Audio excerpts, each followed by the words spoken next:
Last week, after we left here, a friend of mine called me and says, he knows that you know Ibi boss, but what you do, I mean, Lampton. That be senior boss. Ibi boss pass. Close marking. Ingolo Kante.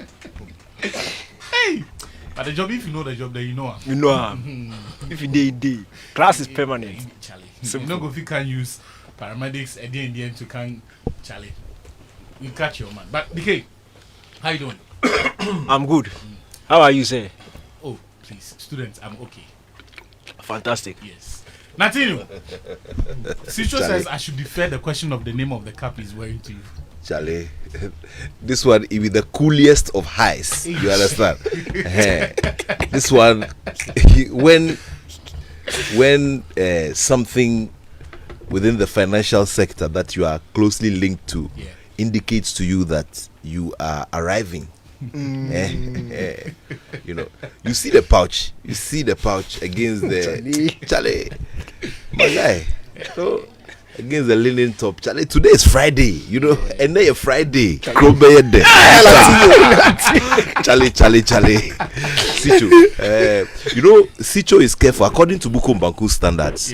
Sicho is the man who is careful because Banku say if you know buy white shirt, when you know buy new car, then you know they inside. You see, about like 3 weeks ago, and then when he comes to it, they fold the shirt. That they should say, Charlie, he buy the white shirt too. He wear them. Wait, some fold them out. Some buy new car.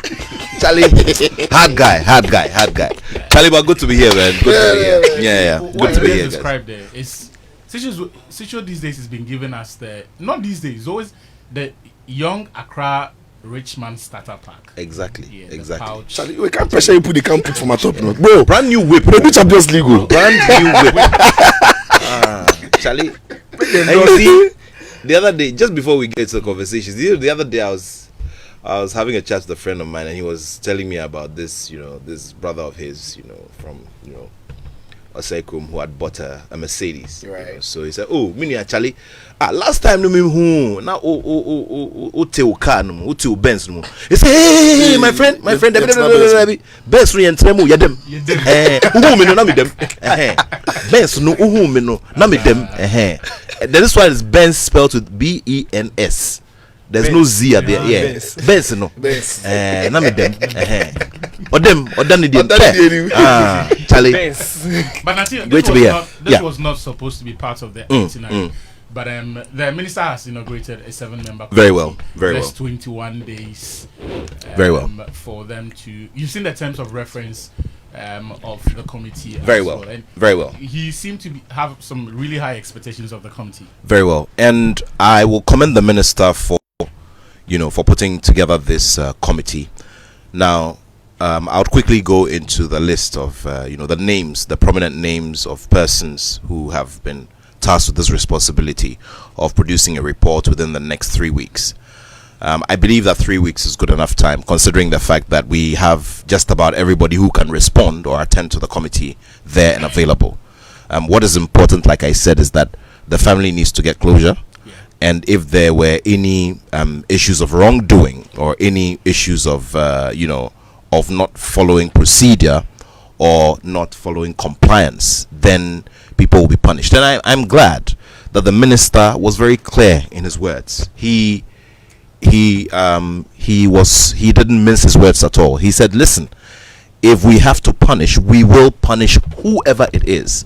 You see, and for me, that gives a lot of confidence, and it also adds greatly to the optics, because all the stimulus that we give out concerning this matter becomes very, very important, because like I said, there's death here, and then secondly, this is a cross-border matter between Ghana and Nigeria, and Ghana and Nigeria have enjoyed some very good diplomatic relations over the years, and it's important that when things like these come up, we look at it from a humane point of view, and also back it with what the law requires of us when we're setting up our various sectors and doing what we have to do. Just before you continue, yes, so I will just take listeners through the members on the committee. Very Ambassador well. Major retired Amakaya Matefield. Very well. Is going to chair the committee. Former GBA boss Peter Zwenes, Asma an experienced broadcaster who focuses on boxing reports, and Samuel Battles, who's a lawyer, former journalist, Eddie Papo, a judge, once upon a time a referee. At Eddie Papo, I believe. Juliana Ado Yobo is also a lawyer, and then Martin Engman. Very well. All of them, Great. Ambassador Amakai Amatefu previously served as the Swedish consul to Ghana. He has had a long-running history with boxing, contributing greatly to the Azuma Nelson story that we all bask in and refer to with great pride. In fact, there is an iconic picture of him carrying Azuma Nelson in one of his major championship fights, which he won under very tough circumstances at the Madison Square Garden in New York. He was one of the respondents in one of my key boxing documentaries, one on the legendary DK Poison. He has contributed to the industry. He's seen its growth. He's contributed to setting up our industry, and he is obviously well cut for this. He's also played the role of sports minister before. At the time, during the military era, it was referred to as it was known as the Secretary for Sports. So he previously served under the PNDC government led by the then Flight Lieutenant Jerry Don Rawlings as its sports secretary, youth and sports secretary. So he comes in with a wealth of knowledge, having a legal background, a very, very senior member of the bar. And so that will be brought to bear greatly, because this is drenched heavily in law and what the law says and what the law requires of all of us. Then you come to lawyer Peter Zwene. He's an immediate past president of the Ghana Boxing Authority. I served under him on his sponsorship committee. He served 2 terms. And he decided to take a step back, even though he qualified to go again. And also, he has done the whole bouquet.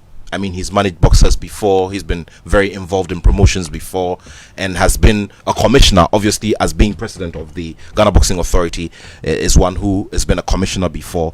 And so he has the rules at his fingertips, and also has the law, very big knowledge of the law, being a very successful private practitioner. He brings all of that to the table.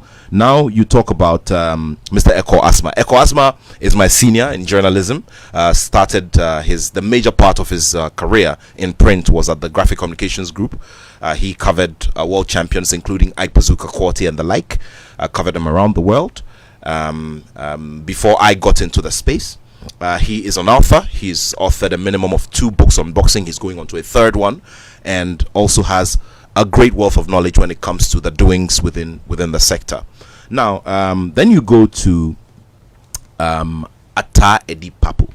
Atta is father. Atta is a Ga prefix. It's Papo, and within the boxing circles we call him Atta Edi Papo.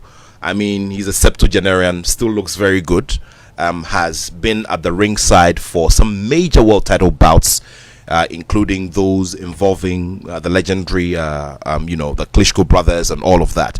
He is a seasoned WBC international boxing judge, about the senior most we have in the country at the moment. Has great experience, is respected across the continent, is respected globally as well, and also serves on the WBC Ring Officials Council. And so he brings that wealth of knowledge as well. Remember, these are persons, between himself and Peter Zwenes, these are persons who have served on various, an uncountable number of fight nights, and have gone through various procedures, have seen so many weigh-in ceremonies, they've seen so many news conferences, and they bring that wealth of knowledge to the table. Dr. Martin Engman obviously is coming from the medical side. Now, he has operated within sports medicine circles for many years, qualified, has treated and taken care of many of our athletes across board, not only football, has served as Black Stars doctor before, knows what it means when some of these situations arise, and obviously will be very key. His input will be very key when it comes to recommendations that will be made by this committee, especially when it comes to compliance on the medical end of things. So he brings in a lot of wealth of knowledge. And then you talk about Mrs. Juliana Adoyobo. She is one who has many years of private practice at her fingertips, and that also comes in very crucially here. Remember, you have a good spread of lawyers across, and that just tells you the thought behind putting together this committee. You also have our very own Sami Bartels. And you rightly mentioned that Sami Bartels, being a telecoms lawyer and also a sports journalist of many years doing radio and television, has taken special interest in boxing. In fact, the last two major conversations we had in boxing, we had him contributing greatly, especially with international boxing. And I mention international boxing because, guys, we sit here and we need to aspire to a certain standard. Who creates the standard? It's the markets that have been created in the United States of America, in Europe, and in some parts of the Gulf now, when it comes to competition and selling premium competition to the rest of the world. So these are the places, and they have very, very high standards. I have covered world title fights around the world, and there are standards. I've covered ordinary contests too in different jurisdictions away from Ghana. But there are standards. There are standards that we need to be held to, and there are standards that we need to go by. So that becomes very, very important. So I expect quite a bit in terms of what will be drawn from the respondents to the committee, and I do expect a very, very thorough job, considering the wealth of knowledge that these individuals bring to the table. So I'd like to commend the minister. Honorable Kofi Adams has done a wonderful job, and in 3 weeks' time would all be here by the grace of the good Lord, give us life so that we can come and sit down and look at what is recommended. Now, key thing here before I wrap up, gentlemen, is that we've seen many recommendations of various committees. When you talk about sport, you can immediately talk about the Jabefe Commission of recent years. You can talk about the Okujetu Commission that looked into May 9. You can talk about the Gbadegbe Commission. May the soul of Justice Nasiru Sule Gbadegbe rest in peace.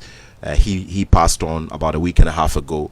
Justice Sule Gbadegbe was the one who sat and led the Gbadegbe Commission, which looked into player transfers of some specific clubs because there were issues of accountability, and some recommendations were made. So it is the expectation of all Ghanaians, and for the future, for future reference, for posterity, and for the kinds of standards that we want to establish for the generations after us to come and take up, we need to make sure that these recommendations are seen to.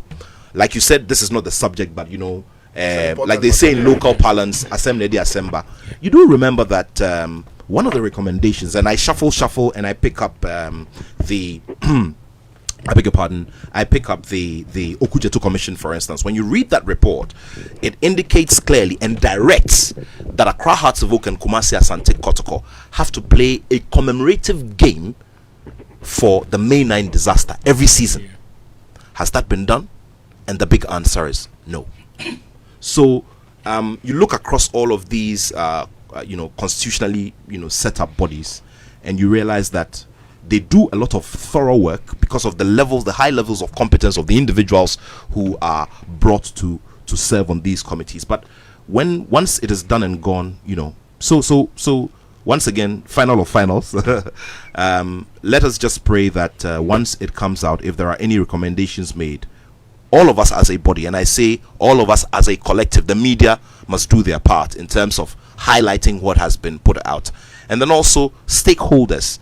And by stakeholders, I'm talking about the licensees of the Boxing Authority, the Ministry, the National Sports Authority, and all who are involved in this will, wholeheartedly ensure that they comply with whatever has been recommended and directed, so that the family who have been affected most by this will have some closure. And then our brothers, by that I'm saying the Nigerian Boxing Board of Control and all those whom we work with very closely, can then have bigger trust. And of course, the optics become important, because once this is done, others who engage with the Ghana Boxing Authority on competition, on the level of competition, will have bigger confidence in us. Right. We have the WBO's Africa Supervisor here with us. We have some very good individuals who are serving on various bodies when it comes to the global picture or the bigger picture of administration of the sport. So it's important that we set the record straight and we put the story right. All right. Yaseshi sent a message regarding the picture that you spoke about of Amaka Amatefio. Yes. His Excellency. And he said that picture of him and Azuma was after the Gomez fight in Puerto Rico. Great. In 1984. Yeah. At the right time, yeah, at the right time we'll go into these stories. One of these days we should do some by the fireside. Yeah, you don't be bad crowd. Yeah. Because the Gen Z's no. The Gen Z's These more things I don't know. Yeah, you know, so Charlie. You know, the other day we were having a conversation about great players. Charlie, Abedi Pele plays some ball. Yeah. Maestro. The maestro plays some ball. Charlie, he be hard guy. But anyway, we'll talk about that later. Charlie, can we talk about Partey? Me, I'll talk about Partey so that they can get into the conversation. Yeah, we will. But first, Daniel, the Ghana Football Association yesterday announced that it's the GTEC Stadium that will be hosting the Black Stars of Ghana, Nigeria, TNT, and then Jamaica. Just how significant is this exercise for the team? Look, it's good. It's of course a May-June window. There are no qualifiers for African teams. It was very important, especially with the momentum that the Black Stars have picked in the last international window, for them to get very good competitive fixtures to play in. And I think the choice of opposition is also really good. Nigeria themselves are struggling in the World Cup qualifiers. They need that competition to be able to fine-tune some one or two things in their team before the World Cup qualifiers resumes, I think, in September. So they themselves will approach this with some level of seriousness. So Ghana facing Nigeria in that first match, it's a very good test for the Black Stars. And then whatever happens, we'll face, I think, the winner of the Jamaica and then the Trinidad game. CONCACAF is also playing their qualifiers for the World Cup. So they themselves are also preparing for when the September qualifiers resumes. And you expect the various teams to go in there with a certain level of seriousness. So in as much as, yes, on paper it's a friendly, I think all four teams are going into the competition with a clear-cut goal in mind, which is very important for preparation's sake. So I'm happy that the FA were able to get this competition. In fact, get the Black Stars into this competition. 2 games in a space of, I think, 4 days. And at a very familiar place for Ghanaians. A big Ghanaian community in the UK. And it's happening in London, West London, Brentford Stadium. Very like good for pitch. The 4 countries that are playing, they have huge representation. Like Nigeria, Ghana has, Jamaica, the Caribbean community like is big. So it's a very good initiative, and I think it will be well patronized. I'm just hoping that the Black Stars will approach it with the World Cup qualifiers in hand. I mean, I don't want any trial and error. If you know they are not going to call the person for September, forget. Let's go with a team, or maybe even the fringe players around the team who will be part of the World Cup qualifiers. Let's go there, try and find 2 preparations, and then get back in. So Benjamin Sarri will go to the UK. Oh, quick. Nicely. Charlie. He signed a 2-year extension, a 1-year extension. Yeah. That was announced yesterday. But for Otuado, Daniel spoke about the need to take it seriously and put forward our best foot. As far as the team's growth and progress is concerned, I mean, the squad building and even what we see on the pitch, should that be the focus, just as Daniel has said? Absolutely, because let's be honest, Otto doesn't have a settled team yet. Yes, over the World Cup qualifying, the more recent window, he's won back-to-back games, played some very good football around the time, but overall, we still don't know how Otto wants to play. Otto himself hasn't necessarily had a full grip of the squad, and unfortunately for some players that Otto likes, he's not been able to make the bold call to play them for some minutes, because almost every game for Otto has been pressure games. So this window presents him the opportunity to again work with the squad, send his ideas through, test a few more things in these games. And because remember, it's going to be 2 games. Even if you lose the first game, there's a 3rd and 4th to play. Yeah. So those are 2 very good opportunities for you to test the very squad you're going to work with. Like Danny said, if you're going to bring a whole new group of players who 80% of them are going to play in the World Cup qualifier, then there's no point.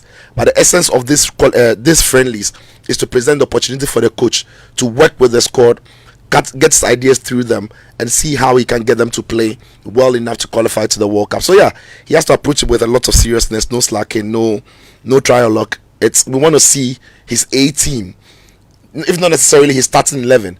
Every player who's going to be part of a squad, if everything remains equal, being in that friendly game. So it's important that he goes that way. And I like the way the organizers did it.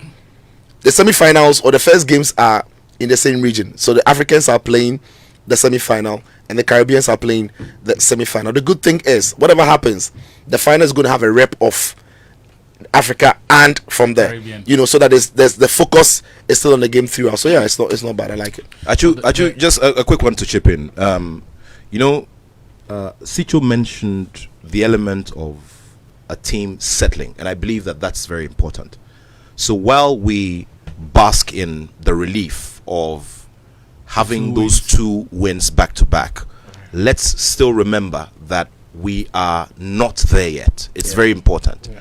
So that that the regular football fan, drunk in that that frenzied state of enjoying that, the wins and all those goals that came, the super performances by the goalkeeper of Accra Hearts of Oak and all of that. Now, if anything goes along the lines of a draw or, touch wood, a loss, it could mess up the flavor. Okay, so let's just be reminded that we are still at a building stage. I believe that consistency will get the team to gel eventually, and eventually when we qualify from a Ghanaian perspective, things can go well, and we may just end up putting up one of our best performances yet at the FIFA World Cup. Right, and I'm going to stay with you, because speaking of the Black Stars, the team's former captain and without doubt our best midfielder, Thomas Partey, he showed his true self again in midweek for Arsenal when they beat Real Madrid by 3-0. Some have said it was his best performance in Arsenal colours. Some have said it was the best performance in the Champions League. You were itching to talk about him. You saw the level at which he operated. What does that performance mean for his Arsenal future? Well, not only his Arsenal future, but remember, we're talking Ghana here as well. Let's look at Arsenal. And permit me to sound very sentimental, okay? There is no doubt about Partey's quality on the pitch. I'm so glad that after quite a number of years, we have a player cast in the mold of a Michael Essien who can be talked about by the foreign media. And that becomes a big point of pride for us here in Ghana. Because you see, as you talk about the biggest brand of your football, which is your national team, you're also looking at what kind of impact individual players or the star players or those who bring attraction to the team are performing, or how well they're performing out there, whether they're performing here on the continent or outside of it. What you're always looking out for is the consistency in performances and the quality of their performances. And gladly, without any doubt or without blinking, we're able to place that world-class tag on Thomas Partey. Once again, from a very sentimental point of view, I refer to his run at Atletico Madrid, and it's sad that he couldn't win anything major with them, even though he worked his socks off. And so what I'm looking for and what I want to see him achieve is something major with Arsenal, at the least before he bows out. We all refer to the story, when we look at these kinds of scenarios, we always refer to the story of Michael Owen, who at the time was a lover boy of the fans. He was the toast of the fans. He was the consistent performer, youthful, was performing at the highest level. And then just at the time when Michael Owen decided to take a bow from Liverpool, they ended up winning the Champions League trophy. Yeah. And sometimes timing of decisions become very, very important. One of the things we cannot run away from, and which we also have to talk about, is these issues of injuries that have been plaguing Thomas Partey. Once again, from a very Ghanaian perspective, I would want to see him go injury-free for as long as possible, so that these performances can settle. Because you see, what happens is that he would go 2, 3, 4, 5 games, and then there's a break because he's received a little knock and it takes a little while to heal and all of that. And of course, there are differences between match fitness and fitness, you understand. So I would like to see him move beyond this stage of putting up these world-class performances to complement them and put the icing on the cake and win something with them. And talk about that would bring us to some 2 seasons ago or 2.5 seasons ago, when Arsenal got the opportunity and let it slip to Manchester City. So you have a typical scenario here, and who are you going up against? You're going up against a Real Madrid who know what it means to win the Champions League better than anybody else, because year in, year out, season in, season out, they have given us reason to believe that if there is a masterclass, no other club in Europe passes the test or has the credentials to engage in that masterclass when it comes to winning the UEFA Champions League. Look, everybody I've engaged talks about the den, and I'll put it that way, the den of white flags at the Bernabeu, which Arsenal are going to face. And I'm saying it here on record that if Arsenal are able to pass that test, I will not forgive them if they do not win the UEFA Champions League. Because you see, this game is not just about executing the tactics and executing a game plan by your coach, or switching styles and switching focus, switching your play and focusing on certain areas of the game. It is also about the psyche, the mentality of the players, and how they're able to work their psyche up such that they can even come back from a goal down or 2 goals down to win a game. That is the kind of mentality we're looking forward to as they go into that return leg. And it will become important that Arsenal go in wherever, dig very deep into themselves, and draw out that very rare fluid, or that rare stimulus that could get them to execute this and execute this well. Because guess what? If they lose this again, coming back to play a whole season in the UEFA Champions League next season, let alone get here, will be such a complex act, and it may be unachievable. So this is the time. Strike while the iron is hot. And for me, Thomas Partey will play a very big role in there. Added to all of this, finally, is the fact that, from a Ghanaian perspective, once again, you're also looking at seeing your topmost stars perform. Today, when we sit here, we bask in the pride of a Marcel Desailly, an Abedi Pele, an Ibrahim Tanko, a Michael Essien, a Sule Ali Muntari win the UEFA Champions League. It won't be bad to add one more player or 2 more players, especially considering the fact that we have lost out for a very long time on Africa's topmost prize of the African Footballer of the Year by CAF. And so as we go along, as we try to rehash, and as we try to push our talents around the world in the most relevant leagues, it is also important that we back them with some very good silverware. Because guess what? I sometimes sit back and say, oh my goodness, if only Abedi Ayew Pele, the maestro, had played at the FIFA World Cup. If only that stage had seen his blessing for football, it would have been something else. So it's important that we see them there and we get them to do it. So for me, yes, I'm a Chelsea fan. There's no doubt about that. You see my watch. You see the inside. The blue, the hair, we did. But Charlie, this one to all the Arsenal fans, and we'll say greetings to the MD of CBG, Reverend Daniel Asiedu. Hey, if you go to Reverend Daniel Asiedu, you have to have an Arsenal flag and talk Arsenal. And also the MD of Zenith Bank, Oga Onwuzurigbo. He's a very big fan of Arsenal, and of course these are all offshoots of the performances that Nwankwo Kanu put up many years ago. Yeah. All right. Speaking of Thomas Partey, he actually has silverware. He won silverware. Europa League, yeah, Atletico, and then I think the UEFA Super Cup. Of course, it's very important. Sorry, I missed on that. I missed out on that. You're live on Joe 99.7 FM. This is Game Plan. We're going all the way till 3 p.m. Daniel, a lot of people have given Arsenal credits for that win over Real Madrid, especially how they were able to shut out Real Madrid's front 3. How much credit does Arteta deserve for this one? Artetus! Is that his Portuguese name or what? But you be Portuguese man, so he's in an abusive relationship. I know Arteta and I, we are very close. Yeah.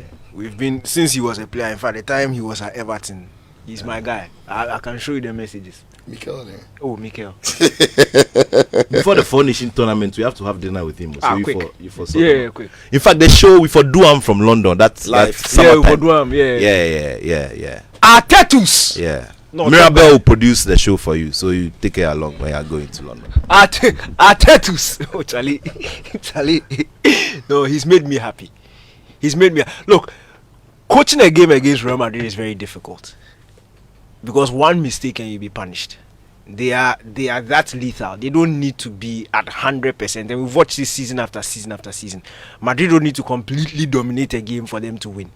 Against Atletico, they were not the better team, but they found a way. That is Real Madrid. They always seem to find a way. So for you to coach and have a very efficient display against Real Madrid, and the important thing for Arsenal is they came out of that game without conceding, which was very important.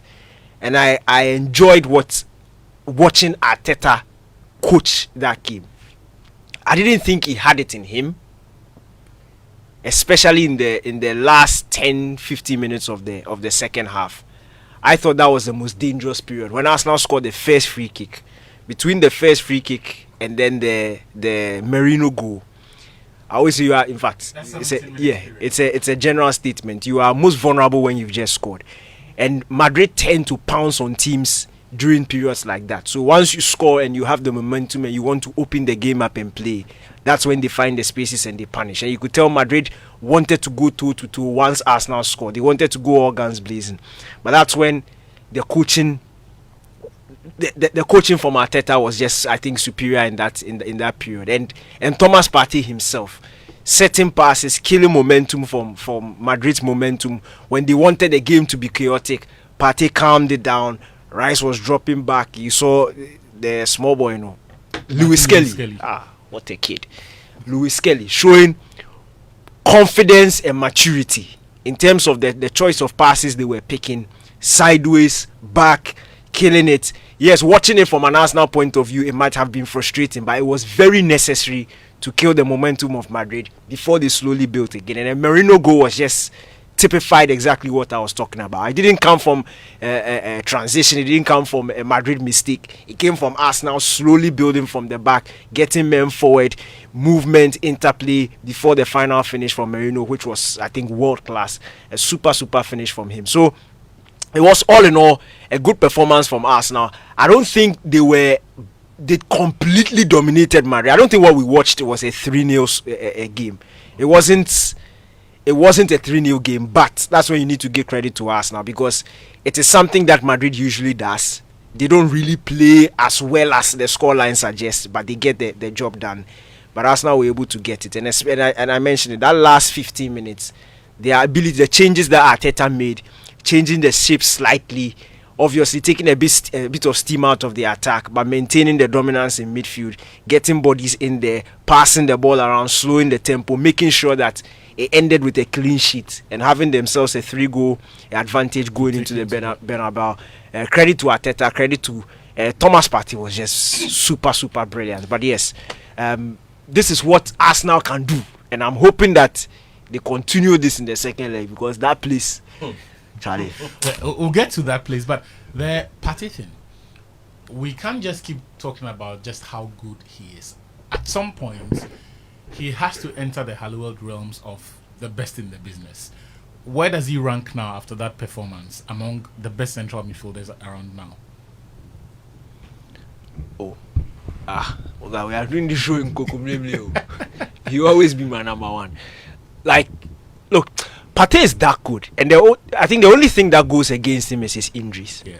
Because people don't get to see these consistent performances week in, week out, and that's the only thing that goes against him. But I think a fully fit Partey, I think he's up there. He's up there. There's no reason why we can't have a debate as to Partey, Rodri, the Pedris. He is that good. He has everything in his game: the physicality, the passing, his decision making. He has everything, and he can do. For me, the advantage Partey has over the rest is he can do the different jobs in midfield. Yeah. We've seen him play box to box. We've seen him sit. We've seen him play a more offensive role as a number 10. We've not seen, especially for Rodri, we've not seen him be that dynamic in terms of roles. He's a specialist in what he does. Pedri, yes, we've seen him do some other things, especially with the Spanish national team. But with Partey, it's like 10 over 10 in any role that he's given. And I think, for me, from a coaching point of view, you would want a player who is as dynamic as him. Obviously, he's fully fit.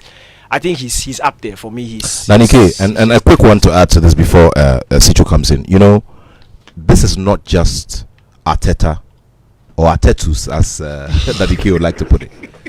This is not just Arteta saying Partey is good. His teammates with whom he delivers the job on a daily basis on the pitch are attesting to his quality. Yeah. End of story. Right. Zinchenko played with Fernandinho, Rodri, and Partey. And he said he had internal debates in his head. And watching all the three of them, he played with Zinchenko, he played with Rodri, he played with Partey. He says that Partey is up there. Yeah. That's a solid compliment. We'll go for a quick commercial break. When we return, Sicho will tell us how Arsenal were able to keep Real Madrid's front three at bay. And then we look at the Real Madrid side of the conversation. This is Game Plan. Stay tuned. Kofi Hayford here with Showbiz News Flash, powered by Joy Entertainment. As we count down to Ghana's biggest music night, nominated artists have been sharing their thoughts, and the latest to do so is AEC. The talented singer has been nominated for the Best Songwriter of the Year, Best Male Performance, and Record of the Year. And AEC says even though he respects his competitors, he really deserves the awards. Last night, Afrobeat artist Olive the Boy assembled a lot of music industry stakeholders for the release of his latest EP. The EP is titled Out of the Blue and has 8 beautiful songs featuring other artists including Sarkodie and Nigeria's Meyokun, among others. Out of the Blue EP is currently out on all DSPs. Congrats to Olive the Boy.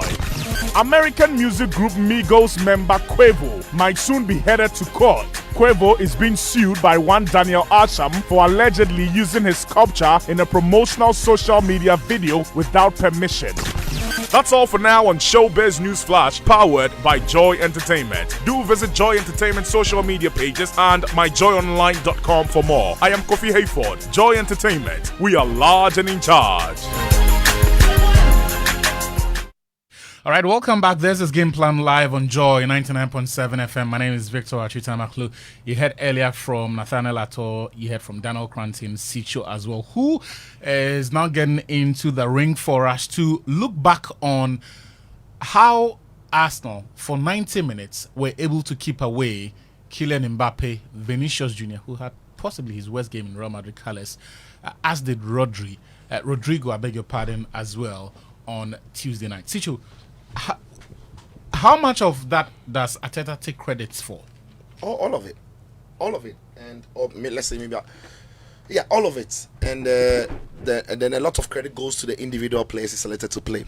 And look, the way Arsenal set up to attack, they defended in similar fashion, and that is one of the good things about Arsenal, or the downside about Arsenal. Even when Arsenal have the ball, the whole thinking about Arsenal being in possession is what they do if they lose the ball at the time they have possession.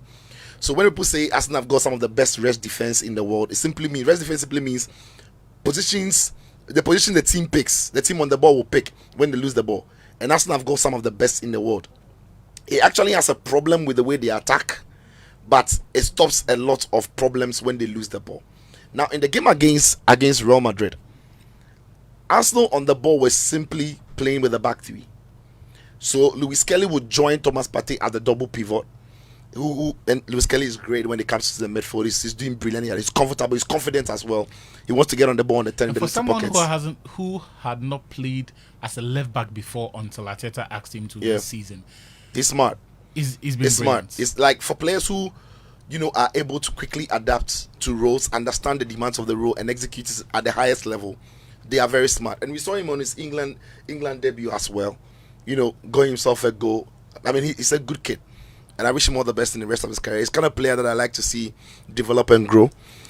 So he would invert into the midfield to form a double pivot alongside Thomas Partey, which then would free Declan Rice to go and play in an advanced role alongside Odegaard. Now that also caused Real Madrid a lot of problems because Real Madrid then had 2 central midfielders. Because they were playing with the 4-4-2. And with the 4-4-2, Bellingham and Rodrigo would go somewhat wide, and Camavinga and Modric would be left in the middle of the park. Now for Arsenal, and when you asked about how they stopped Real Madrid, for Arsenal, Timber wasn't overlapping as a right back in the game. His job really was to keep the balance at the back anytime Lewis Kelly would form the double pivot with Partey. Yeah. So he would sit in, and then Kiwior, who at times we've seen play as a left back, will shift a little bit to cover more space, and then there is Saliba. Now because Real Madrid were playing with the 2 top, it was the 2 front men when Real Madrid tried to transition against the 3 men at the back.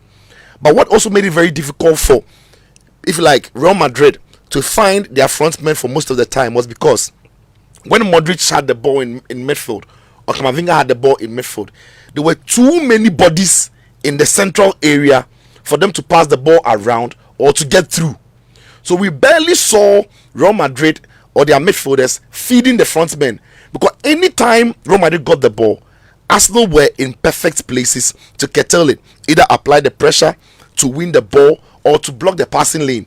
So straight away, Vinicius Jr. and Mbappe started looking for spaces. But then that was also a problem, because when Arsenal were building up, the two players who were helping in the early part of the game, who were helping Real Madrid not to stop Arsenal from sending the ball into the midfield, were Mbappe and Vinicius, because they were, if like, shadowing the two midfielders in Lewis Kelly and Partey. But the moment they started realizing that, Charlie, the ball no they come through our midfielders, so let's find spaces in pockets, let's move to the wide areas, they lost their discipline off the ball, right? Because naturally that's not what they do. Because now they're looking, so Vinicius started going wide, Mbappe started dropping deep to pick the ball, so we saw him dropping deep to try and influence the game. Vini started going wide to take on Timber. But anytime Arsenal then had the ball, Mbappe is not coming back to cover shadow Partey or Lewis Kelly, and Vini the same. Then Arsenal started having the freedom to progress the ball through the middle and finding Bukayo Saka and what have you. So for me, I think the 4-4-2 that Carlo Ancelotti picked didn't necessarily work. But the industry and ability of the Arsenal players, and what made it even worse for Modric and Camavinga was this: Merino, who was the center forward, was dropping deep. So virtually the deepest midfielders of Arsenal, of Real Madrid, were playing against three advanced midfielders of Arsenal: Odegaard, Merino, and Declan Rice. And Lewis Kelly would also. Yeah, in fact, it was a 5 against 2. Can I get closer because to the microphone? Get closer to me. It was a 5 against 2, especially when you talk about the Mbappe and Vinicius neglecting their work. So now Partey, Rice, Partey, Skelly, then Rice, Merino, and Odegaard. So they had surrounded Camavinga and Rodrigo and Bellingham were wide of them. So whereas the Arsenal 5 midfielders are around the Real Madrid 2 central midfielders, Rodrigo and Bellingham are outside the 5. So we saw Arsenal completely have the control and the comfort in the middle of the park. But Danny said it. This is how Real Madrid have done it for so many years. They won't dominate games. They will wait for the moments. But in this game, Arsenal had those moments, which were magical. And if you're going to beat Madrid by this scoreline, you need something really special. And those 2 goals from Rice were special. Like, he won't do it again. Only boom. He won't see if Arsenal gets a free card at Bernabeu, somebody else should try it. See, he will play the ball into the stands. He won't do it again. Oh. Look, well, he had never scored a free kick. There are some things that is once in the life. If I were Rice, I won't play free kick again. You finished, bro. Don't try it again. They were too perfect. They were the 2 free kicks. Look, if he doesn't attempt any free kick till he retires, he's a legend. He has the best free kick conversion ratio, bro. In the history the of guy football. hits, and he had to be perfect on the day. Yeah. So yeah, it was, and for me, and then he mentioned it. It wasn't necessarily as if Arsenal were dominating Real Madrid and were knocking and creating problems. But as soon as the first free kick hit the back of the net, something changed. Real Madrid now were like, no, we can't wait for the moment. We have to find the moment. And within that period, a matured Arsenal team came to the fore. You see, the Arsenal team under Arteta has gone through some cycles. They've been maturing. Unfortunately for them, they've not been winning the big things. But we've seen the mentality shift. We've seen their growth. Arsenal used to be babies, so we used to tease them like anybody could bully them. Like Eddie Hazard go fit train and they fall and lose the League Cup finals to Birmingham. Bro, but this is a matured Arsenal team, because when Real Madrid wanted to force the issue, Arsenal knew that they had to take control of the game and take this thing out of the game. And they could do it. And they did it. So between the first free kick and then even the second free kick, Arsenal almost killed Real Madrid. Yeah. Like between that period, the game could have been 4-0. Goal line clearances, Courtois having to make saves, some block of shots and what have you. Because within that period, when Real Madrid wanted to be proactive and enforce the matters, Arsenal were like, okay, we will pass the ball around you, we will be calm, and they will do it. But a lot of teams will do this. When Real Madrid are trying to force the matters, they will start defending. Yeah. They will start kicking the ball long. But what Arsenal did was, we will take control of the ball, we'll pass around, we'll find the spaces. You won't have the momentum. You won't have the momentum. Because you can't have momentum without the ball. Yeah. Then the ball hits the back of the net from the second free kick. And the Real Madrid are in different places. Then the third goal. Look, I think Declan Rice's 2 free kicks are taking a shine out of the Merino goal. But that goal, the build up and then the finish. Yeah. Bro, Arsenal won't buy a striker next season. No. Ateta will buy another big centre back. He said, because if Merino go for you do this thing, why spend 90 million on a striker? I mean, that's just by the way. But that was a very good finish. And it was a blessing in disguise. Arsenal didn't have a striker because of the job Merino did. Yeah. Because of the job Merino did. And that's why in the first half, anytime they would cross the bar across the face of goal, he was arriving late because he would have dropped deep to commit the midfielders in the build-up. In the build-up. And he wouldn't arrive early. But in the end, they won by 3-0. And massive credit to them.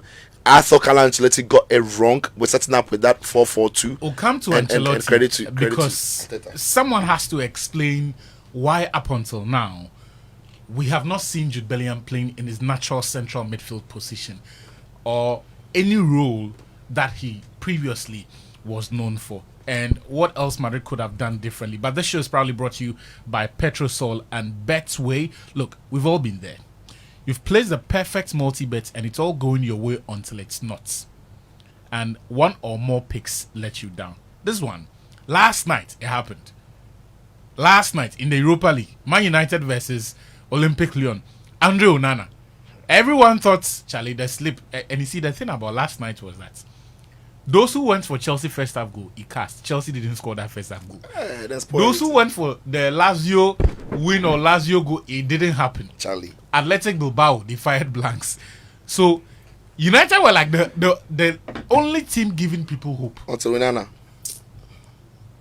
Betway says, if this was your story, their bet saver feature allows you to win even if your bet misses. Even on multiple losses like last night.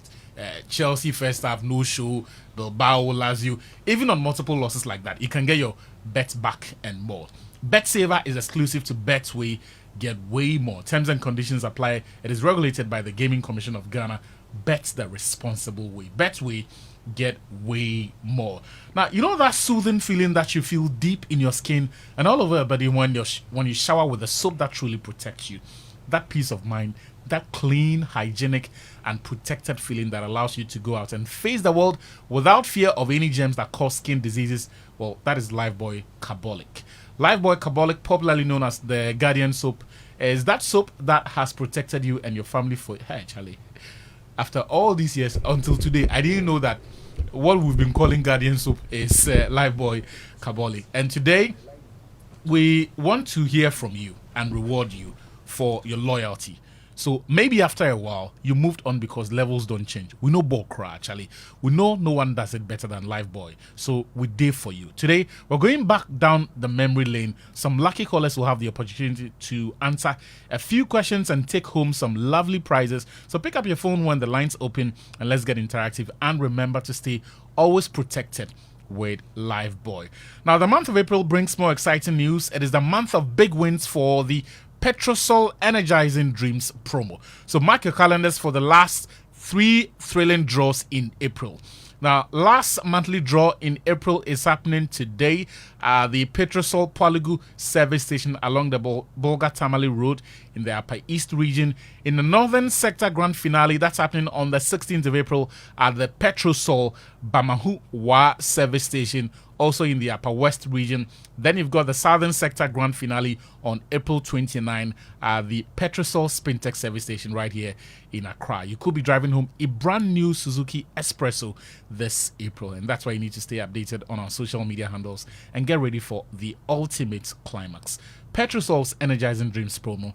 Terms and conditions apply. Petrosol Energizing Dreams. Now, yesterday we launched the Road to Hits FM Rep Your Jersey show on Hits FM at 3 p.m. Just as a precursor to what's to come on the 31st of May when we bring you the Hits FM Rep Your Jersey 2025 at the Aviation Social Center. That's where the final of the Champions League game will be watched by the entire country. Everybody's coming there, right?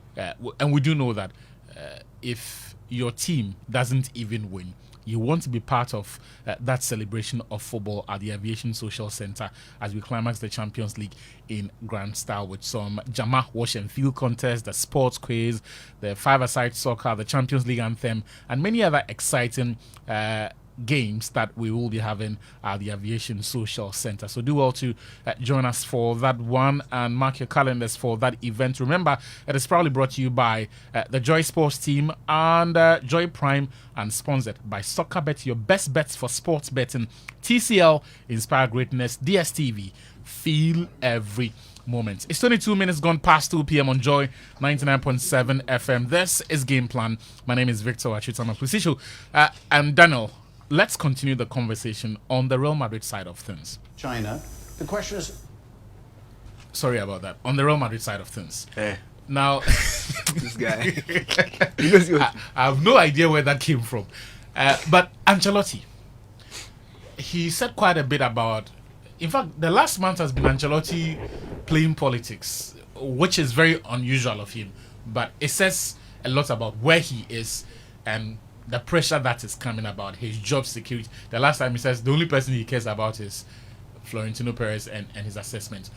On Tuesday, Daniel saw the lineup and said that he thought... So let me start with you, Daniel, on that one. Why did you think the lineup alone was a determining factor in Real Madrid's defeat? For me, it was the midfield battle I was looking at. Right. Madrid, in terms of technical ability, the ability to control the ball, control certain moments. The absence of Ceballos has been a huge hit. I don't think they have a player who is in the mold. So I knew Modric would start, but I wanted to know who would start alongside Modric, whether it would be a midfield 2 or a 3. And when I saw Valverde playing at right back from the lineup, he was going to play at right back, and it was going to be only Modric and Camavinga in the middle. I knew that they would not be able to match up to Partey's control, Rice, Luis Kelly coming in. And that just gave me the idea that if Arsenal were going to control and dominate, Madrid were going to have to submit. And another thing too was the seeing Alaba at left back. Yeah. I think it was a very, very poor decision by Ancelotti. One at a time. We'll come to the Alaba bit. What you've just explained about the profiles and the lack of it with respect to a midfield controller or a thinker, sort of, that they were missing in Dani Ceballos. Is it not possible that Ancelotti knew that and was trying to compensate with something else that we perhaps have not made our minds to in his selection of that combination, especially in the decision to still commit Valverde to the right back position? Look, the thing is, this is not the first time we are going to see Arsenal play. This is not the first time you know what Arsenal is going to do. Yeah. You know the type of midfield, and how Arteta has been doing this since the Zinchenko thing. Yeah. Left back coming into midfield, then having an extra midfielder bump forward, essentially creating a box. This time around, he doesn't have a standing number 9, so then Merino also drops in, and we've been seeing it time and time again. So you know that, and if you look at the players who would form that circle or is it a pentagon around the whatever midfield combination that the opposition has, it's full of technically gifted players. Partey, when he picks up the ball under pressure, can pick out a pass. Luis Kelly, not necessarily the level of Partey, but Skelly has the ability to dribble within tight spaces. We've seen it in the Premier, even the biggest games against Manchester City. We saw it. When he's under pressure, he can pick it up, dribble through 1 or 2 players before finding space and picking a pass. Rice is good at that. Merino is a natural midfielder, so we know. Odegaard is brilliant at that. So you need to, first of all, if you are playing a team like that, you need some energy. And I thought that Valverde would play in midfield in addition to whoever would pair. Yeah, as for Modric, I knew he had to be a must because they needed that player where when under pressure can take the steam out of the game. Very important in Champions League games. But I thought they needed an additional midfielder, or even if they didn't have an additional midfielder, I thought that Valverde would do a better job alongside Modric than Camavinga would do. Yeah. And also because of the shape of that in terms shape and personnel in terms of the defense and the midfield. In terms of, I'm talking about who would do a better job at what position and where you would need a certain player more than another. So I thought, yes, you need to be able to handle Martinelli on that side. He's a danger. But Asensio has pace. We've seen it. Asensio is quick. He's a very good tackler. In fact, he looks like he's been this Madrid team for a very long time. And I didn't think that Martinelli was that much of a threat in terms of what Arsenal would do than what was happening in the middle of the park. So get Asensio at right back. And then the left back, Alaba and then Rudiger. Because look, Alaba has lost his legs. He's not as quick. And the way Arsenal play, the isolation they have with their wide men, with the way Saka plays, he will always have his defender one-on-one. So you need a very good one-on-one defender. And for me, if Camavinga had played left back, I think he would have done a much better job. He's quick. He has the energy. If Saka beats him, he can recover. But with Alaba, once he's gone, he's gone. And that for me, that was always going to be a problem. I felt also that if the way Saka dribbles and he dribbles inside, if he's coming in to the middle of the park, he's running into traffic. You see, that is an area where Camavinga is used to. So if he dribbles Camavinga inside and he's coming into midfield, Camavinga is more suited to dealing with that problem than Alaba, because of the pace, the familiarity with the position, and then the energy to recover. So I just thought the placement of the personnel, they had the right guys on the field, but as to where they were playing and the positions they were playing, for me, it was an issue for me. Okay. Sichu, Yeah. So Daniel has hinted a part of it on the decision not to play Valverde in midfield and the decision to play Camavinga in midfield, Alaba out on the left. Is there any world where what Ancelotti started with and even how he managed the game made sense? He's Carlo, so it's impossible for me to say it didn't make sense, but it didn't work. I'll say it didn't work. Yeah. Truly, when I saw the 4-4-2, I thought it was going to be a problem. And then he mentioned, we know how Arsenal are going to play. And when Mikel Merino has played against teams that have got, a bit of quality about them, we know what he does. He's going to drop deep. Bukayo Saka is back. We know what he does. And a good thing is, if Mikel Merino is dropping deep, he pushes Odegaard wide. So he can go and combine with Saka. And the two of them, when they combine, it's most often to great effect. So I was surprised that Carlo chose the team that he chose. And I agree with Danny in many things that he said. That I would play Asensio right back. I'll play Camavinga left back, and I'll keep Alaba and Rudiger in defense. And maybe, just maybe, I'm not starting Rodrigo away from home. It's over two legs. So I'm playing an extra midfielder who works very hard. So what's your midfield base? And Valverde, Modric, Bellingham, and then Brahim Diaz, who can play very central and attack. Because I like Brahim Diaz because he can start from central and operate wide. So if you want to play Vinicius Jr. and Mbappe up front, and Tchouaméni is injured, Ceballos is not there, the one player who can also give you a job in midfield because he works very hard off the ball, and when he has the ball, he can run with it really well. He's got goals in him as well. Could be Brahim Diaz, because when you ask Rodrigo to be doing the job in the middle of the park, that is not his game. So the whole game, we didn't see his effects, and that wasn't his fault. That was only because, and we didn't even see Jude Bellingham enough because he was asked to play wide, and it wasn't to any effect or whatsoever. So I thought Carlo maybe then didn't necessarily get it right on the day, and he more than anybody would have known that, and he would rectify it. Luckily for him, Tchouaméni is back into the middle of the park in Madrid, so that gives him another look into what he could do with the squad. Unfortunately, Camavinga, who we are all saying could have played at left back, is suspended because of that silly red card that he got himself at the end of the game. Who do you start? But that's Mendy is coming. Mendy was injured. I don't know the extent of the injury. Tchouaméni is suspended, so he's back. But Mendy had an injury. I don't know the extent of the injury. I'm not sure if he's back. As well. The word is that he may be in the squad for the Alaves game. Yeah. If he does, that's a huge boost. Yeah, that's a huge boost for them. Is it over?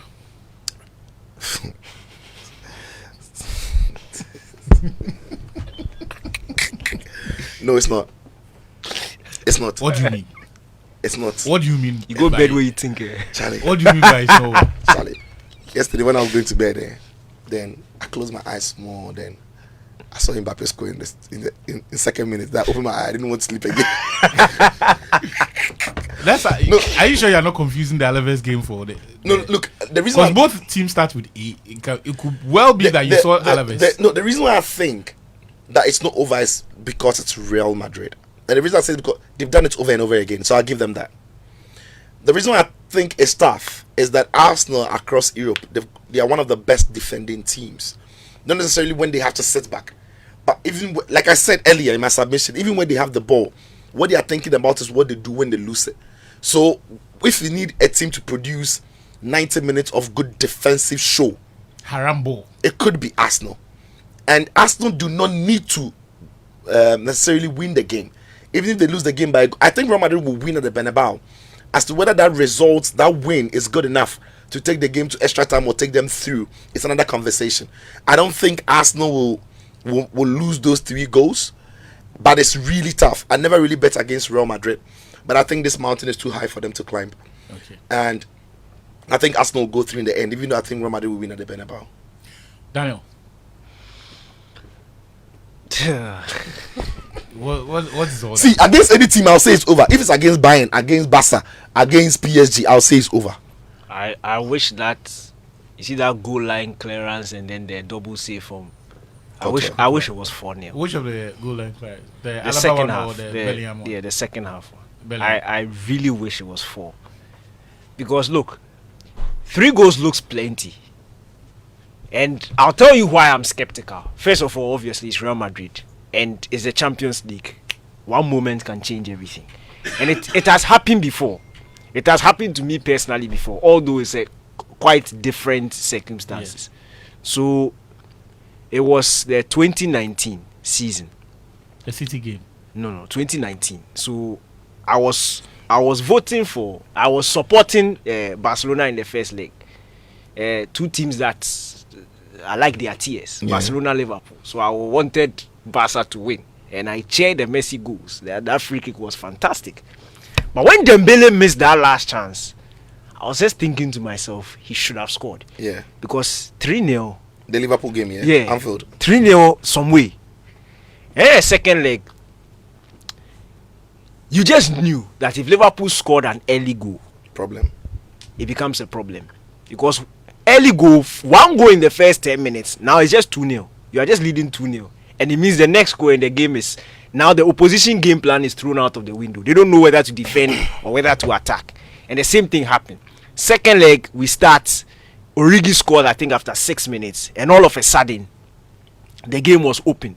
You didn't know what was going to happen next. And look at when Liverpool scored their 3 goals in the second half. It was in the space of, I think, 15 minutes. Yeah. They scored 3 goals. So there are 2 goals from Wijnaldum and then the last one from Origi. And then that was it. And you see, even at 4-0, the game wasn't over. Barca just needed 1 more goal. They didn't just have the energy and that They were deflated. Yes. And you see, that's what second legs like this can do. Like, we could be there first 10 minutes, pine, Mbappe score, or Vinicius score. At the time, you say, look, Real Madrid may not even need to score.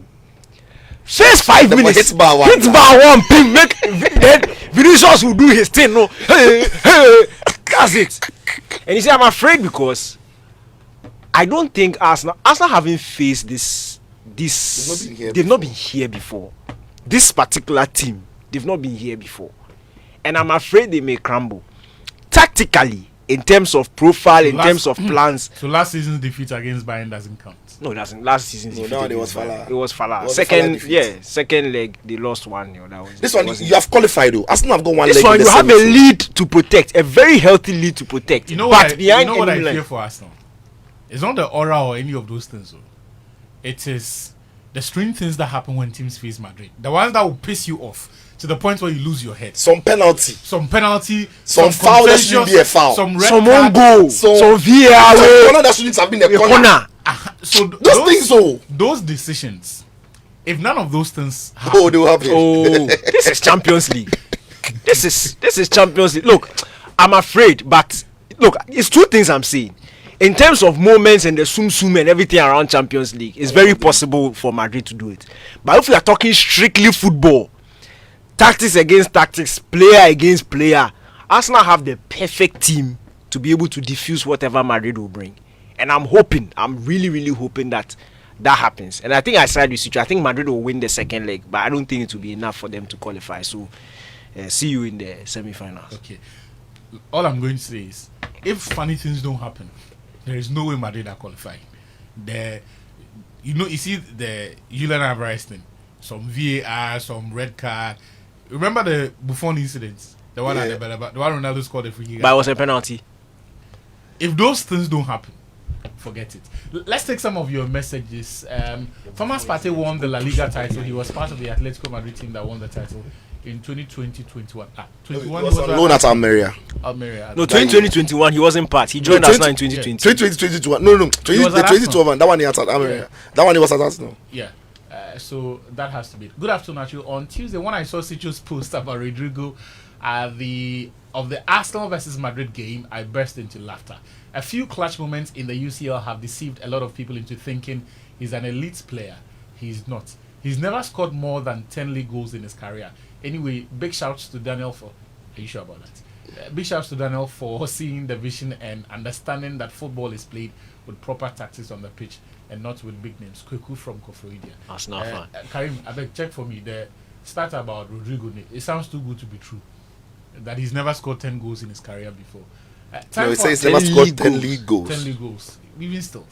Time for an No, apology. it's possible. It's possible. But Very possible. Rodrigo doesn't have to score goals to show that it's a baller.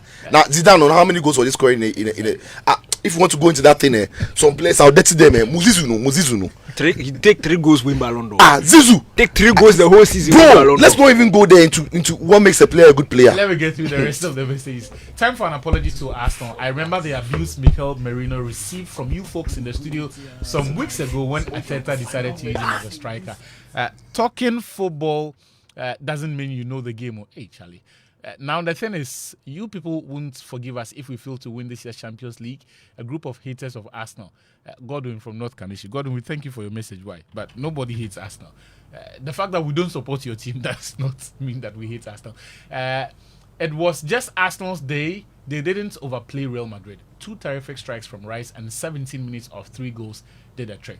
Arsenal hasn't played like this before and are also fortunate to meet a not so good Madrid team this year. This year hasn't been good structurally and balanced. Lots of injuries, but Madrid don't give such excuses. A few chances for Madrid were also not taken. Vini, Mbappe, Rudiger, etc. Alaba was a no-no. Shouldn't have started. Much rusty and coming out of injury. Valverde's wrong positioning. Tchouaméni was out. Coach should have trusted Vasquez and put... Actually, it'd be like he has deciphered Real Madrid's problems for that game in one text and says coach should have trusted Vasquez and put Valverde on the right midfield to support him. Play Fran Garcia in the absence of Mendy. Few thoughts. Arsenal scored 3 in 17. Tall order, but Madrid have 90 minutes at the Bernabeu. Remontada loading. Sam from Tabora. Thank you, Sam, for your message. Arteta just learned from Barca's 4-0 win in the first Clásico this season. Kojo in Adenta. You underrated Barca, Sicho, in the first Clásico, and you are overrating Madrid again. He says you underrated Barca in the first Clásico and you are overrating Madrid again. I've never underrated Barca before. I said Madrid will win. I said Madrid was going to win. Doesn't mean I underrated Barca. Can you underrate Barca? That's his interpretation. Okay, then but, please. Danny, the current Barcelona team, are they the best team in Europe now? The ball in the play, have you seen somebody play anything better? What kind of question is that? The ball Barcelona is playing this season, have you seen any team play better football this season? Hey, look, Barca can beat anybody. Like, they scare me when I watch. See the game that I've watched, the Clásico self, you know, make a feel like that. The Valencia game, like last month to see last 2 months, the one they score like 6 first half plus like 2 disallowed goals. You the joke. You the joke. And see, the thing, I like the fact that individual players are doing really well. But it's not even player dependent though. If Lewandowski no play and Ferran Torres plays, it's the same thing. Just go say Ferran Torres no was son. He doesn't know how to score. So instead of 7-0, they'll win 3-0 or 4-0. The start of the season, the holding midfielder, Marc Bernard, the guy after like 2-3 games, balling. ACL, Casado came in, same level. Baller. Casado head. Next. Baller. Like, the season started, Frankie de Jong was sitting on the bed. If Frankie de Jong entered the, baller! Dani Olmo they played the 10. Dani Olmo hit Femi, baller! See! Ballers. So they are the best team in Europe. Let me give you a stat that will blow your mind. Barcelona have scored 4+ goals on 36 different occasions this season. They will score you. 4+. Think No, of it. it's not. It's 36 different matches. Barca have scored a minimum of 4 goals. Yeah. They've scored 7 goals in 2 different matches. They've scored 6 goals in 2 different matches. On 11 occasions, they've won by a 5-goal margin. Hey. On 21 occasions, they've won by a 4-goal margin. Yeah, and that reads like a Hansi Flick team. Charlie? Yeah. That reads like a Hansi Flick team. Like I've always rated that guy. Look, not to cut you, that COVID Champions League season, Yeah. Europe is lucky. Yeah. From the quarterfinals to they didn't play too late. Yeah, if they play too late, that would have had some of the worst Hey, aggregates. the 8-2 they gave Barcelona. Like it go be like 16, Hey! 16-1, 16-3. Look them, eh. Yeah. It was the same guy. What's the No, same Hansi guy? Flick. No, that's Hansi Flick. He's Hansi a Flick's wicked, team, but he's a wicked they man. create squad? chances. Yes, They create chances for fun. And they score at will. against Like, any type of And defense. the thing about them is, when they score the 5th, they are chasing the 6th. Yeah. When they score the 6th, they are chasing the 7th. It's a new 2 no machine no major. There be. Even after the 5th, they want more. Now they are in the of the teams in the running for a treble. It looks like they are pulling away from everyone else with each passing week. How feasible is that? No, it's very feasible. It really is. Look, they've beaten Real Madrid twice this season. They'll play them again once in the league and in the cup final. At the moment, they are looking favourites. But again, in cup finals, it's Real Madrid. We can't just say because they beat them twice this season, they'll beat them again. But they are favourites. And from what we've seen, they are likely to win the cup. And again, from the league, it's theirs to lose now. Yeah. And they've got the quality to sustain the lead and go on and win it. And in the Champions, they are increasingly looking like the team to beat. Look, they had a very, very good league phase, and then they've added the knockout stages to really playing some fabulous football. But it's what makes it even more impressive for me are the challenges this team the coach has had to work with. Because to be fair, he hasn't had the luxury of signings. Yeah. The only player who they brought in who is off, of course, Barcelona signed our Ghanaian brothers from here, so you can't say Barcelona inside. But that was for Barca B. Barca B. It's Barca. The only notable player would be Olmo And Inigo, man. and Inigo Martinez. But even for Olmo, today he will play. Tomorrow he's not registered. Today, court says this. But when you look at the job Hansi Flick has done on the team, it's impressive. Because he has improved Rafinha. For me, even Pedri is playing better. I'm telling you. For me, even Pedri, Alejandro Balde has always had he's always looked like he has all the makings of a good left back. But under this manager, different baller. Kubasi showed us the signs that he is great. This season, he settled it that Onimbo, he's elite. Casado came into them. Look, he's coaching. And the thing about the job he's doing is, we know Barcelona like their culture of the tiki-taka and everything. But what he has done is to mix that with excitement. With his German style. Yes. There's agency to it. It's exciting. Some directness You to the it's not tiki-taka. boring, it's not slow, it's as exciting. It's captivating. It puts you on the edge of your seat. Like Barca are winning 3-0, but you are still on the edge of your seat because they are balling. Right? You know the most impressive thing for me, what his line of education, right? How he sees football is a complete opposite of what they teach at Barca. Yeah. Especially if you look at the fact that he's using players who are fresh from the academy, and all they know is what they've been taught at La Masia. Yet he's been able to coach them to, within a matter of months, execute his football to the levels that perhaps we haven't seen. But the credit to him is he's not ditched the Barca tradition. No, he hasn't. He's fused it into his style. Yeah. And it is working to a treat. So for me, I think Barcelona are the team to beat in the Champions League now. For me, they've gone through, they'll qualify, they'll beat Dortmund. Like, if Dortmund joke, they'll take another 6.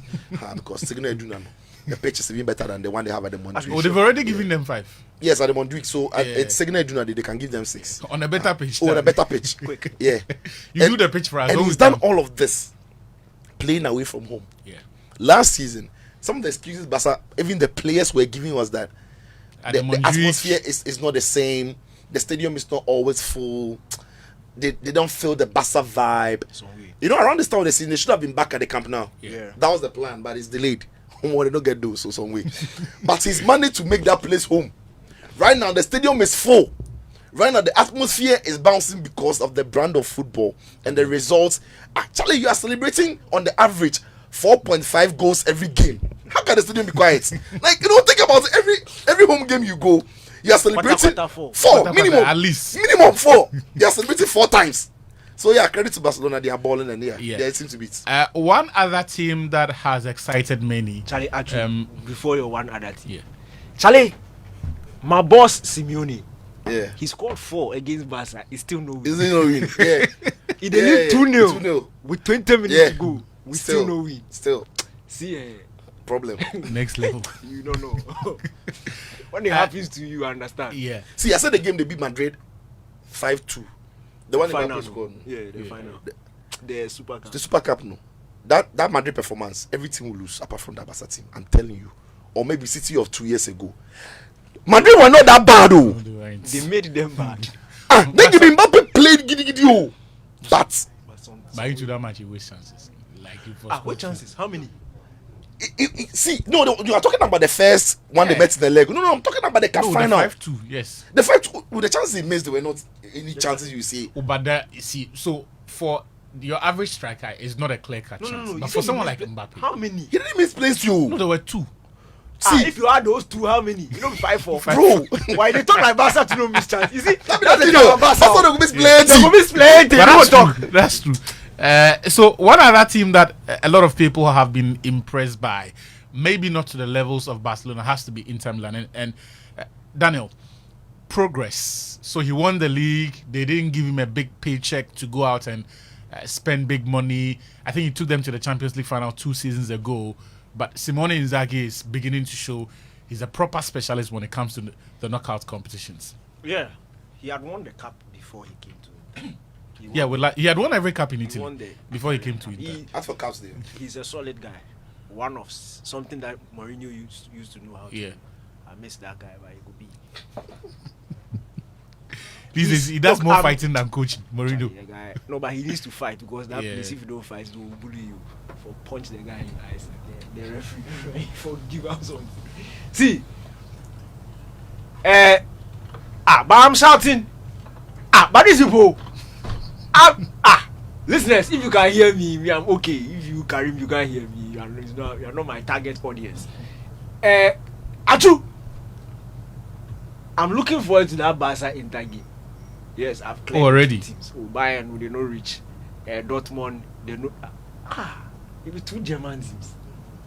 Oh my son. But it's really important. Look, I think Inter are the closest team in Europe. When I look at their style, when I look at their shape, when I look at their philosophy, I think they are the closest to being able to stop this Barca team.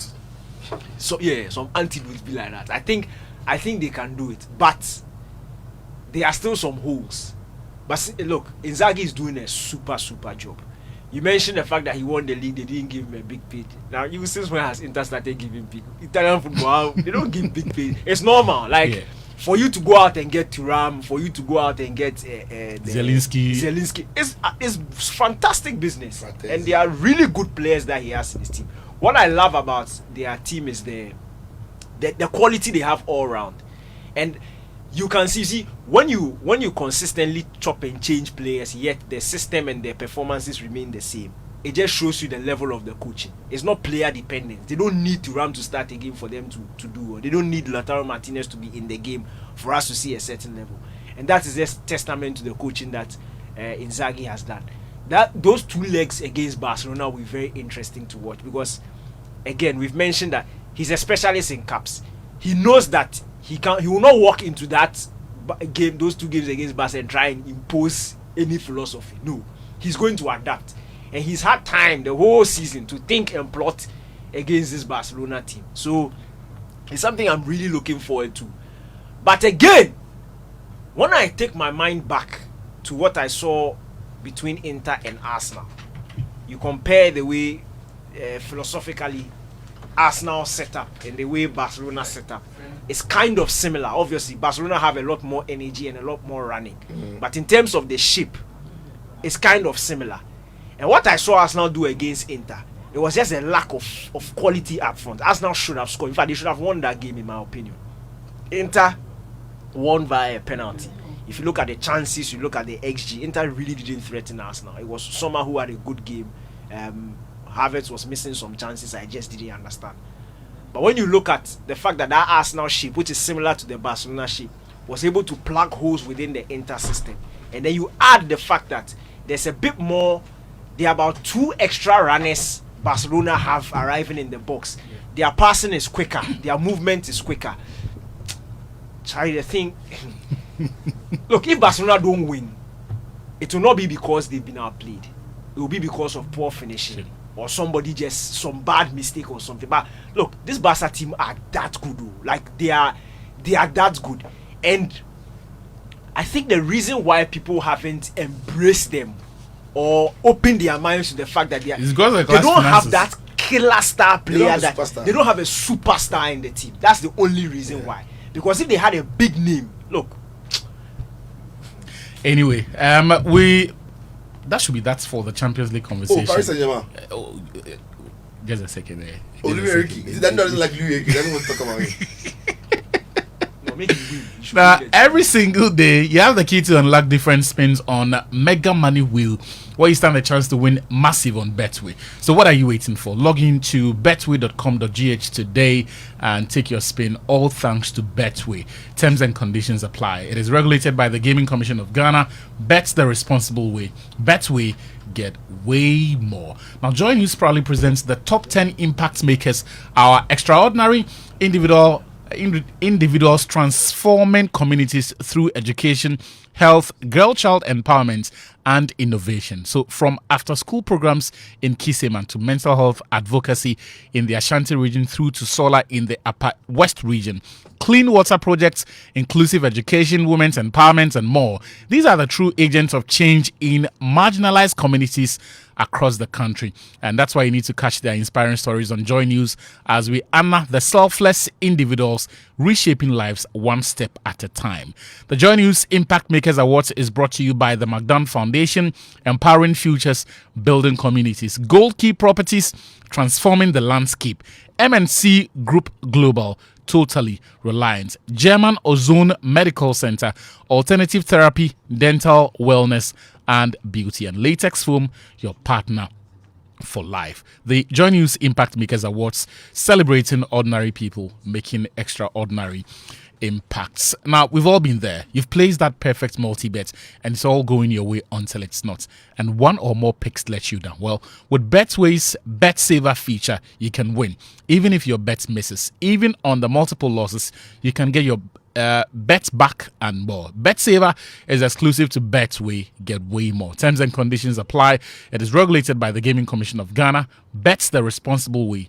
Betway, get way more. Now, every year, thousands of Ghanaians' brightest minds live in search of better opportunities, creating a gap in our workforce. The critical question is this: how do we motivate these talented individuals to stay and drive Ghana's much-needed economic transformation? How do we inspire them to build a future here? The time to act is now. So join David Ofosudote, Senior Partner at AB and David Africa, Professor Mary Setrana from the Center for Migration at University of Ghana, and Abna Amoa, Managing Director of the Ghana Stock Exchange and former President of the Mauritius, His Excellency Dr. Amina Gurib Fakim, the 12th edition of the Ishmael Yamson and Associates Business Roundtable event. Together, they will explore the theme Managing the Talent Exodus, leveraging private-public partnerships for growth. And that's happening on the 7th of May at the Palms by Eagles Airport City at 9 a.m. You need to be part of this transformational conversation on Ghana's future. To register, text your name and organization to 053 011 7202 or email us info@ieyamson.com. ieyamson.com. That's the email address. So do also send your details there. We're going to have a brief conversation. On the University of Ghana Corporate Football League that goes into the 9th week tomorrow, and we'll take a break for 2 weeks and resume on Friday, the 2nd of May. To help us have that conversation is Dr. Austin Lugutera of the University of Ghana. Unfortunately, okay, we do not have him yet. But Sicho, we cannot finish this without a word or two on what Lucho is doing for PSG. They blew away Aston Villa with another dominant performance, 3-0. 3-1 and finished. Yeah, for me, it's the cultural change. It's the cultural change for me. I think that he has changed the way we look at PSG now. We are not looking for a superstar. We are looking at a team.